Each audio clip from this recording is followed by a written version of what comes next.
Hello friends, welcome you all to our educational channel Sai education squad. और आज हम first chapter business study का कर रहे हैं, तो इसके टॉपिक्स लिखे हुए हैं। सो फ्रेंड, आज का हमारा फर्स्ट टॉपिक है chapter first of class 11 business trade and commerce BST का चैप्टर है। तो देखिए, सबसे पहले हमें ये पता होना चाहिए बिजनेस क्या है। ठीक है, जो बिजनेस है वो कहाँ से वर्ड डराइव हुआ है? वर्ड बिजी से। बिजी का मतलब या बिजनेस का मतलब क्या है? Being busy. लेकिन बिजी होने का मतलब वहाँ पर क्या है कि आप प्रॉफिट के लिए बिजी हैं। कैसे? बिजनेस रेफर करता है उस ऑक्यूपेशन को जहाँ पर रोज, देखो हमने लिखा हुआ इन विच पीपल रेगुलरली, मतलब डेली आप एंगेज हैं उस एक्टिविटी में जो किससे रिलेटेड है? Purchase, production and sale of good and services with the view to earning profits. कि आप कोई भी काम कर रहे हैं, डेली कर रहे हैं वो काम, सेल परचेज का है, production of goods and services का है, लेकिन किस थॉट प्रोसेस से कर रहे हैं कि आपको उससे प्रॉफिट होगा, तो वो हमारा क्या है? बिजनेस है। लाइक जैसे क्या हुआ, आपने अपने घर काम किया कुछ, ठीक है, आप अपना रूम सेट कर रहे थे, आपको क्या नाम है, आपकी पुरानी बुक्स मिली या और भी क्या नाम है, आपको स्क्रैप मिला, आपने उसको सेल कर दिया, बट वो आपका बिजनेस नहीं है, वो वन टाइम एक्टिविटी है। ठीक है, लेकिन अगर किसी का स्क्रैप का काम है, वो उसका बिजनेस है। ठीक है, क्योंकि वो डेली बेसिस पे वो काम कर रहा है, तो वो उसका क्या है? बिजनेस है। इसके बाद है ह्यूमन एक्टिविटी के कितने टाइप्स हैं? ह्यूमन एक्टिविटी के 2 टाइप्स हैं, economic and non economic. Economic activities कौन सी होती हैं? वो एक्टिविटीज़ जो हम परफॉर्म करते हैं लाइवलीहुड को अर्न करने के लिए। ठीक है, कि जब जो वो एक्टिविटीज़ जिन्हें परफॉर्म करके हम क्या करते हैं, मनी कलेक्ट होती है और जिससे हम अपनी रोज़मर्रा की ज़िंदगी चलाते हैं, उससे हम क्या कहते हैं? इकोनॉमिक एक्टिविटीज़ कहते हैं। ठीक है, जैसे आपका क्या नाम है, शॉप है, आप वहाँ काम कर रहे हैं। ठीक, ये हमारा क्या है? Economic activity. Non economic activity वो काम जिसको आपने out of love, sympathy, sentiment के लिए परफॉर्म किया है, उसे हम नॉन इकोनॉमिक एक्टिविटी कहते हैं। कैसे? लाइक जैसे एक बात बताओ, मदर हमारे लिए घर में खाना बनाती हैं, ठीक है, वो आउट ऑफ लव ये काम करती हैं। ठीक, और कोई ओल्ड मैन रोड क्रॉस कर रहे थे तो किसी बच्चे ने उन्हें रोड क्रॉस करा दिया, ठीक है, ये आउट ऑफ क्या है? सिंपैथी है। ठीक, तो ये सारी एक्टिविटीज़ क्या है? हमारी नॉन इकोनॉमिक एक्टिविटीज़ हैं। अब देखिए, हमारा नेक्स्ट टॉपिक क्या है? डिफरेंस बताना है आपको इकोनॉमिक और नॉन इकोनॉमिक एक्टिविटीज़ में। बेसिस क्या है? डेफिनेशन। ठीक है, सबसे पहले हमारा डेफिनेशन देखो क्या है, जो अभी हमने पीछे पढ़ी कि वो आउट ऑफ क्या है? टू अर्न लाइवलीहुड, और दूसरा क्या है? आउट ऑफ लव, सिंपैथी हम परफॉर्म करते हैं। एम क्या है यहाँ पे? प्रॉफिट। बेसिकली आपका एम क्या है? Profit earning. ठीक है, और नॉन इकोनॉमिक एक्टिविटी में आपका एम क्या है? साइकोलॉजिकल सेटिस्फेक्शन हम कह सकते हैं। एंड रिजल्ट क्या है आपका? यहाँ पर एंड रिजल्ट आपका क्या आ रहा है कि आपकी production of goods and services हो रही है, ठीक है, या सेल परचेज हो रही है, और वहाँ पर आपका नॉन इकोनॉमिक में एंड रिजल्ट क्या है? आपको मेंटल सेटिस्फेक्शन मिल रहा है। एग्जाम्पल क्या है आपका? क्या नाम है, इकोनॉमिक एक्टिविटी में आप जॉब कर रहे हैं या समथिंग, आप कुछ काम कर रहे हैं जिससे आपको प्रॉफिट हो रहा है। नॉन इकोनॉमिक में आप ये कह सकते हैं कि मदर आपके लिए कुकिंग फूड, जैसे मदर ने फूड कुक किया हमारे लिए, वो हमारी नॉन इकोनॉमिक एक्टिविटीज़ है। या जैसे आपने क्या नाम है, अपने छोटे भाई बहनों को पढ़ा दिया, वो आउट ऑफ लव आपने पढ़ाया, है ना, that is non economic activities.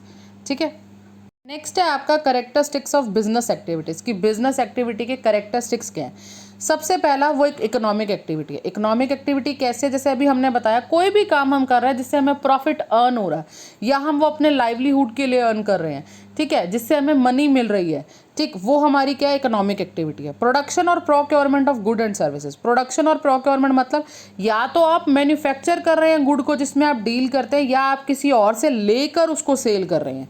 ठीक है, आप एक्वायर कर रहे हैं या मैन्युफैक्चर कर रहे हैं। थर्ड है सेल और exchange of good and services. Obvious सी बात है, जब आप प्रोड्यूस कर रहे हैं तो रखने के लिए तो प्रोड्यूस नहीं कर रहे हैं, आप सेल के लिए कर रहे हैं, तो ठीक है, सेल उसको होना बहुत ज़रूरी है। Dealings in goods and services on a regular basis. यही चीज़ हमने बिजनेस की डेफिनेशन में भी पढ़ी है कि जो आपका काम आप रेगुलर बेसिस पे कर रहे हैं, वो आपका क्या नाम है, एक प्रॉफिट दे रहा है आपको, वो आपका बिजनेस हो सकता है जो आप रेगुलर बेसिस पे कर रहे हैं। उसके बाद है आपका प्रॉफिट अर्निंग। ऑब्वियस सी बात है, जब आप सेल परचेज कर रहे हैं तो आपका एक जो थॉट प्रोसेस है कि प्रॉफिट आपका अर्न होना चाहिए, है ना। चलिए आगे चलते हैं। नेक्स्ट है अनसर्टेनिटी ऑफ रिटर्न। अनसर्टेनिटी मतलब कि आप सेल परचेज तो कर रहे हैं, लेकिन आपको ये नहीं पता कि आपको रिटर्न में कितना प्रॉफिट मिलेगा, क्योंकि आप परचेज कर रहे हैं, सेल कर रहे हैं, लेकिन ये नहीं पता आपको प्रॉफिट कितना होगा। उसके बाद है element of risk. Element of risk तो ऑब्वियस ही बात है ही है, क्योंकि बिजनेस के अंदर अगर रिस्क नहीं होगा तो बिजनेस कैसे चलेगा, है ना। चलिए नेक्स्ट है आपका कंपैरिजन। बेसिकली आपको कंपैरिजन करना सिखाया गया बिजनेस, प्रोफेशन और एम्प्लॉयमेंट में कि कैसे कंपेयर कर सकते हैं। सबसे पहले मोड ऑफ इस्टेब्लिशमेंट। देखिए बिजनेस, प्रोफेशन और एम्प्लॉयमेंट को समझना पहले बहुत ज़रूरी है। बिजनेस क्या है, जहाँ पर आप सेल परचेज कर रहे हैं डेली बेसिस पे। प्रोफेशन क्या है, जहाँ पर आप क्या कर रहे हैं, अपनी सर्विसेज को दे रहे हैं। एम्प्लॉयमेंट क्या है, जब आप किसी के अंडर रहकर जॉब कर रहे हैं, है ना। देखिए मोड ऑफ इस्टेब्लिशमेंट क्या है। मोड ऑफ इस्टेब्लिशमेंट में किसका डिसीजन होगा, एंटरप्रेन्योर्स का, और लीगल फॉर्मेलिटीज़ जो होंगी वो पूरी करनी पड़ेंगी आपको उस काम के लिए। प्रोफेशन में क्या है, जिस फील्ड में आप हो, आपके पास उसकी मेंबरशिप होनी चाहिए और सर्टिफिकेट ऑफ प्रैक्टिस होना चाहिए। लाइक डॉक्टर्स हैं, लॉयर्स हैं, इनके पास मेंबरशिप होनी चाहिए, ठीक है, और सर्टिफिकेट ऑफ प्रैक्टिस होना चाहिए। एम्प्लॉयमेंट में क्या है, आपके पास अपॉइंटमेंट लेटर और सर्विस एग्रीमेंट होना चाहिए। नेक्स्ट है आपका point nature of work. Nature of work कैसा है, वहाँ पर क्या है, गुड्स एंड सर्विसेज का प्रोविजन टू पब्लिक है, ठीक। बेसिकली क्या, गुड्स एंड सर्विसेज इंडल्ज है। इसमें क्या है, आपके पास पर्सनलाइज्ड और एक्सपीरियंस सर्विसेज हैं, ठीक है। या तो आप अपनी पर्सनलाइज सर्विसेज देते हैं या एक्सपर्ट की सर्विसेज होती हैं। एम्प्लॉयमेंट में क्या है, आप वो काम परफॉर्म करते हैं या वो सर्विसेज और कॉन्ट्रैक्ट वो सर्विसेज परफॉर्म करते हैं जो आपके कॉन्ट्रैक्ट में as a rules of service लिखा गया, ठीक। नेक्स्ट है आपका क्वालिफिकेशन। देखिए बिजनेस के लिए आपको क्या क्वालिफिकेशन चाहिए, आपको सिर्फ इतना पता है कि प्लस माइनस आपको हिसाब करना आना चाहिए बेसिकली, है ना, नो मिनिमम क्वालिफिकेशन। लेकिन प्रोफेशन के लिए qualification of expertise and training जो आपकी स्पेशल फील्ड की होती है वो आपको चाहिए। और एम्प्लॉयमेंट में क्या है, जो भी आपके एम्प्लॉयर के अकॉर्डिंग आपकी क्वालिफिकेशन और ट्रेनिंग प्रिस्क्राइब होनी चाहिए वो होनी चाहिए।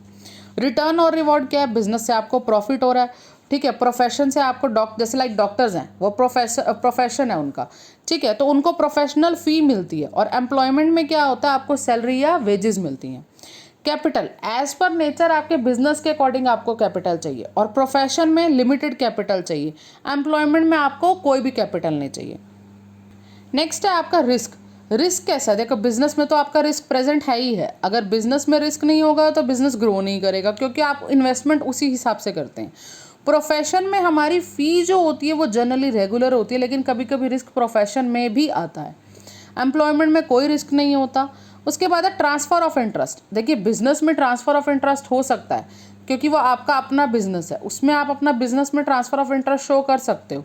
लेकिन प्रोफेशन में ऐसा नहीं है ना कि डॉक्टर आप हैं और आप अगर बीमार हैं तो आपकी फैमिली से कोई आपकी जगह आके आपकी क्या नाम है सर्विस प्रोवाइड करा रहा है, वो नहीं हो सकता, क्योंकि प्रोफेशन आपका है, डिग्री आपके पास है, सारी चीज़ें आपके पास हैं। एम्प्लॉयमेंट में भी ऐसा नहीं होता, तो एम्प्लॉयमेंट में भी ट्रांसफ़र ऑफ इंटरेस्ट पॉसिबल नहीं है।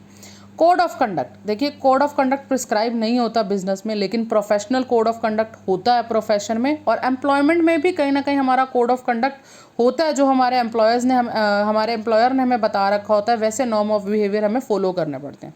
एग्जाम्पल देखिए, जैसे बिजनेस में शॉप है, फैक्ट्री है, प्रोफेशन में लीगल आपके प्रोफेशन है, मेडिकल प्रोफेशन है। एम्प्लॉयमेंट में क्या है, जॉब इन बैंक है, इंश्योरेंस कंपनी है, या आपके गवर्नमेंट डिपार्टमेंट्स का काम हो गया। आई होप आपको ये वीडियो अच्छा लगा होगा गाइज, आपको समझ आएगा। Do follow, like, share and subscribe, and second part of this chapter will be coming soon on this channel. Thank you.